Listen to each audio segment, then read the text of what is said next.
According to the American Red Cross, the United States is facing a severe blood shortage that could impact life-saving care. LifeShare Blood Center is asking the community to help by donating blood and is offering a king cake as an incentive. The American Red Cross says blood supplies across the country are critically low due to canceled blood drives and seasonal illnesses. That shortage means hospitals may struggle to keep up with emergencies, surgeries, and other medical needs. LifeShare Blood Center says every donation makes a difference and all blood types are currently needed.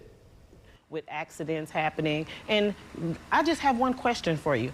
Would you want synthetic blood in your body? That is not the design. That is not how our bodies are designed. So the blood, it's hard for me to stress the need for blood donations.